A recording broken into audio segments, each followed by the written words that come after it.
Hello everyone, and welcome once again to our channel, Aquaba Canada. Thank you so much for joining us on this channel. We promised this week that we're going to continue with this issue of the postgraduate work permit. And today we have another update that was recently made, an announcement that was made in regards to the postgraduate work permits and other flagpoling related issues. And so we want you to join us on this session as we give you details and be able to give you more background and updates on what is happening in the front for international students and other people. Once again, we want to encourage you to subscribe to our channel if you're new to our channel. And we want to encourage you to like our videos and share with your friends and relatives. And don't forget to always join us as we share and explore a few things on it. So what are we talking about? So in few days ago, the Canadian government made an announcement that they were stopping completely postgraduate work permits holders from applying through flagpoling. And so people who had graduated and were originally had to apply for their postgraduate work permit, which is a PGWP, had the opportunity to be able to do what is called flagpoling. So I'll get into it and just give you a background of what it is, what flagpoling is, what it does to anyone, and how it benefits or it prevents other people from getting access to some of these things. So just join us on this and we'll get into it. So the Minister of Immigration, Mark Miller, announced that effective immediately, foreign nationals can no longer apply for postgraduate work permits, which is a PGWP, at the border. This measure, he says, would help reduce what is known as flagpoling. And he hoped that this will improve fairness among postgraduate work permit applicants. So basically, the term flagpoling comes in when you leave Canada. So as a temporary resident, when you leave Canada to the US border, and in that case, you do not have any business to do in the US, right? But you don't have a visa also. So you enter into the US side and you re-enter Canada back. So basically you just swing by the border and come into the Canada, going through the US side. And it's a same day service. So you are not having any intention of staying in the US, but you just want to get back to the Canadian side. And as I said, it's a one-way traffic. So when you are driving from Canada to US, you will not have the opportunity to get into the US to get into the Canadian side. You will have to go through the US and then exit back. And that services is just basically what is called the flagpole services. So it's just basically going around, swinging around the pole and coming back into Canada. That is what brought about the term flagpole. So continuing with what we just want to discuss about the changes that have been made recently.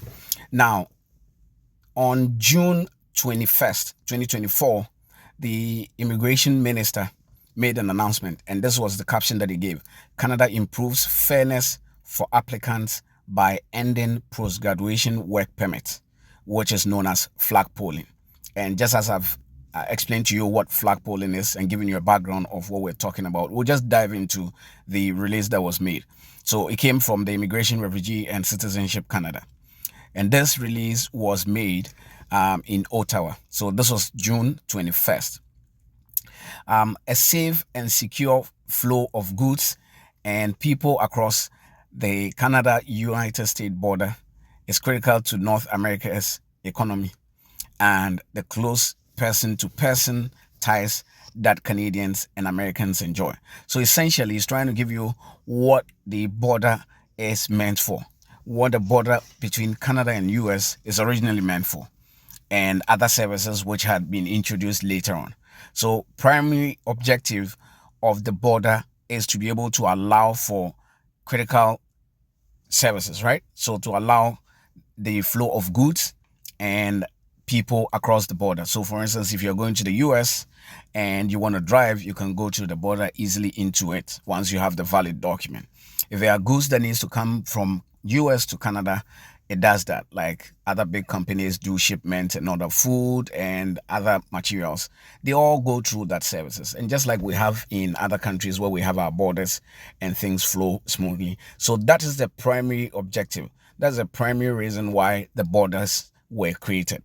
And this is what it's talking about. It also builds the relationship between person to person, and the ties between Canada and US is enjoyed and it's improved.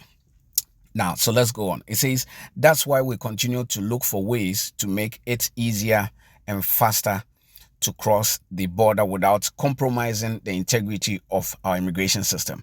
And truly, most borders, when you try to cross, there are either a lot of traffic, there are either a lot of hold up, there are either a lot of issues there. One of which includes that people might get to the US border and realize that they don't have a US visa.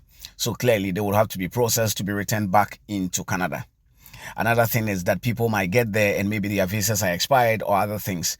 That will also not help improve the smooth running of the border.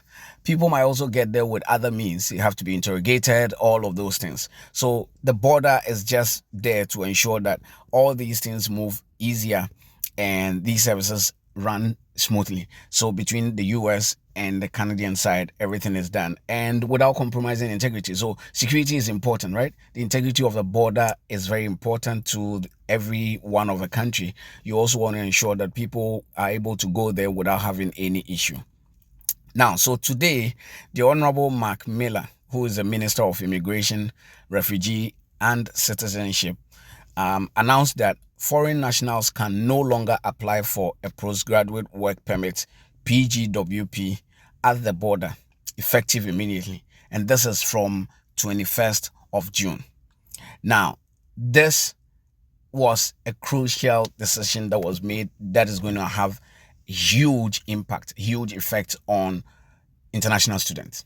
So what it is that international students have the opportunity to be able to apply for postgraduate work permit, as I said in our previous videos, which you can go watch. And that postgraduate work permit allows international students to be able to work in the country whilst they prepare themselves to be able to apply for their permanent residence and so on. Now, in the past, there was no opportunity for international students to be able to apply for this postgraduate work permit at the border.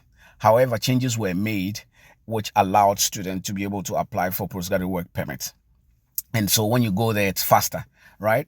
Same day, same spot. If all your documents are correct and are genuine and meet the requirements, you will be issued a postgraduate work permit there and there, instead of waiting for 60 days, 90 days, and so on. So this, which has been cancelled, means that that is not going to happen, and everybody will have to go through the queue and apply online for that. We're going to dive into it and see what does this mean for international students. How does that affect or improve that service? So let's get into it. Now, the minister says this measure will help reduce what is known as flagpoling. So flagpoling occurs when temporary residents of Canada bypass the normal wait times involved in applying for a work or study permit online by leaving the country and then immediately re-entering to receive same-day immigration services. So just as I explained earlier and gave you a background of it, that is done. It's done by most students. And I can tell you a lot of students did this the week that this was announced. And this was something that helped them. So basically what they do is you get to the US border, you don't have a US visa. So when you get there, the border agency, US border agency person will ask you what you're looking to do, what you're doing, and then you let them know that you want to do flagpoling.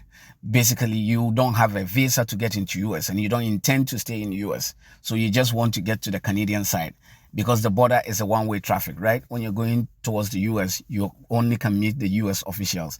And then when you're returning from US, you can only meet the Canadian officials.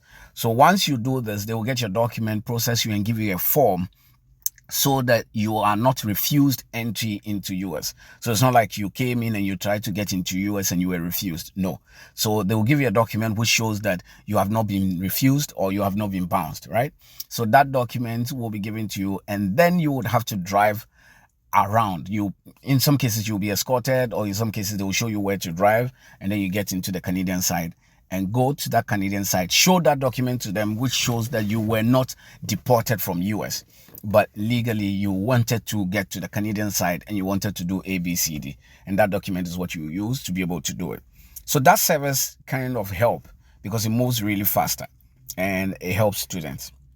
So we'll continue with that. It says Flagpoling uses significant resources at the border, taking officers away from enforcement activities, causing delays for travelers and slowing down the movement of goods.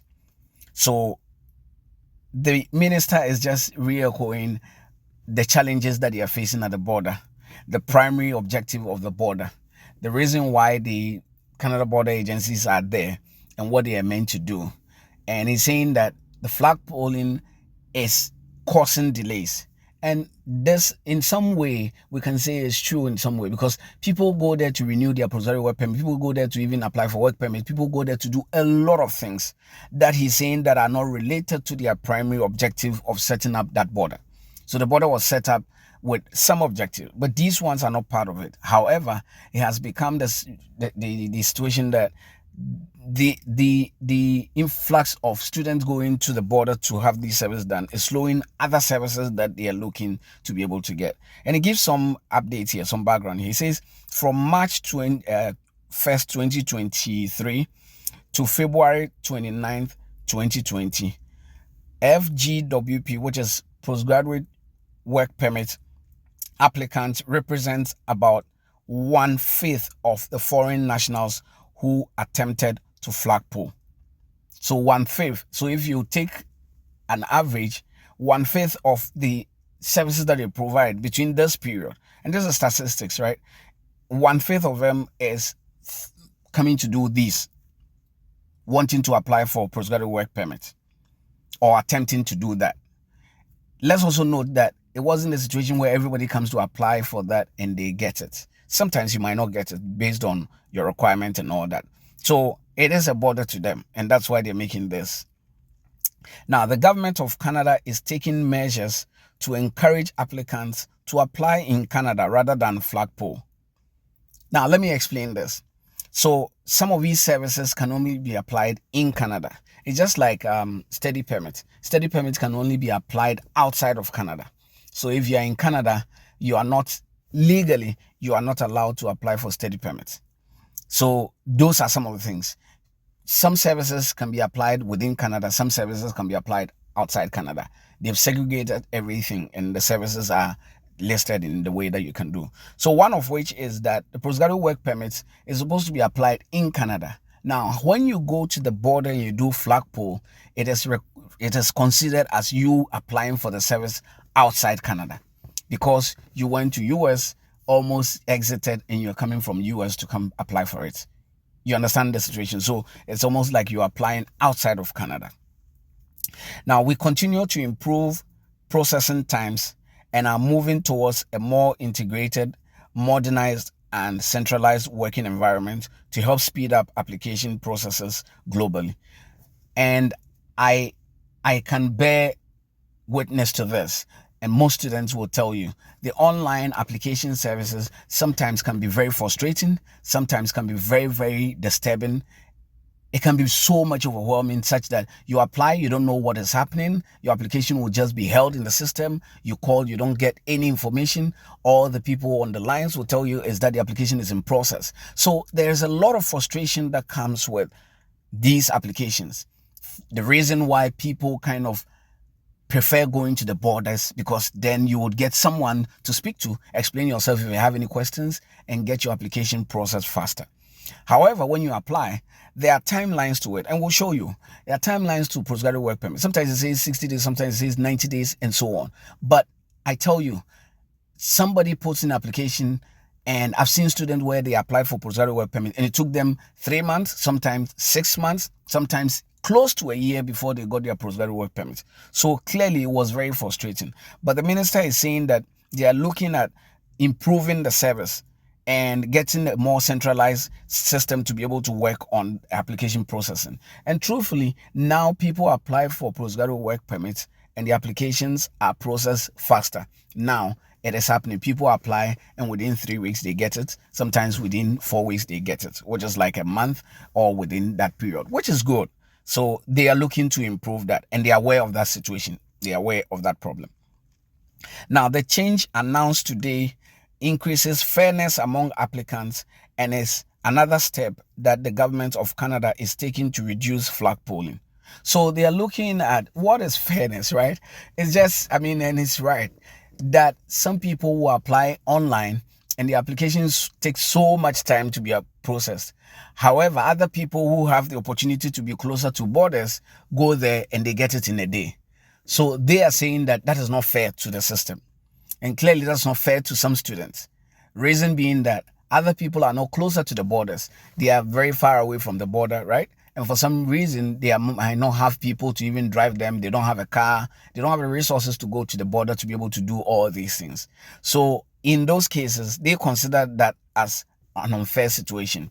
And so they want to give a level playing field so that everybody goes through the same system, and then they look at what the issues are and improve it as they move along. Now it says we'll continue to look for ways to reduce flagpoling so our shared border with the United States runs smoothly and efficiently, benefiting both countries. So they are just looking at maintaining the core reason why the borders are there. The borders are there for them to be able to improve the movement of goods and services and people as well. So people want to travel to US, they should be able to go there easily and come back. Goods and services need to move and come out, needs to be done that. Construction materials, food items, everything needs to move faster rather than delays and all of that. Because if you don't have a visa and you get to the border, it takes some time for them to process you and move you and all that.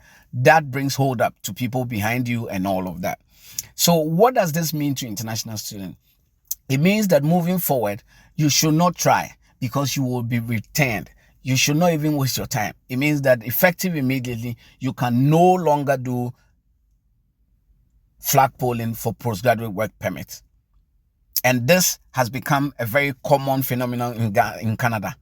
Everyone, if you do an average, about 70% of the applicants who have the opportunity to apply for postgraduate work permit will go through the border to be able to apply, right?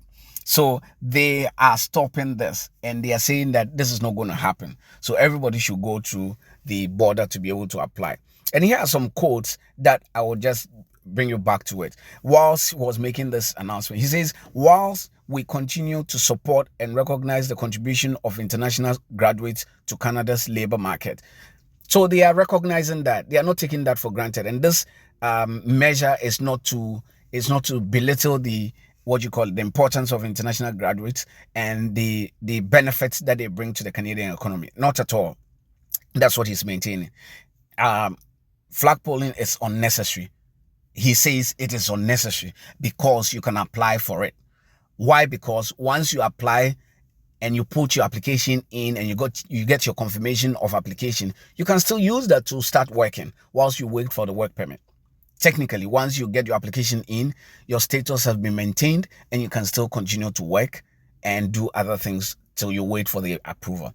It says the time and effort required to process applications from flagpolers takes officers on both sides of the border away from their crucial role in protecting the safety, security, and prosperity of the Canadians and Americans. So they want to make sure that the people are protected, the security is maintained, all the delays that I said will be avoided, that it doesn't take away the crucial role of the border agencies, why they are there. That's their core mandate. These things he's saying that based on the assessment takes away the reason why they are there and why they've been maintained there.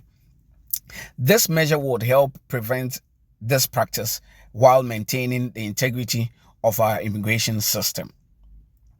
That is the Minister of Immigration, Mark Miller.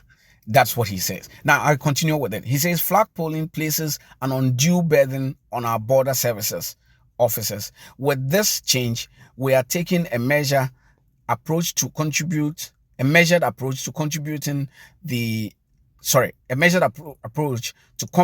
the issue and putting an even greater focus on maintaining the integrity of our shared border with the United States. That's what the minister said. We'll give a quick fact.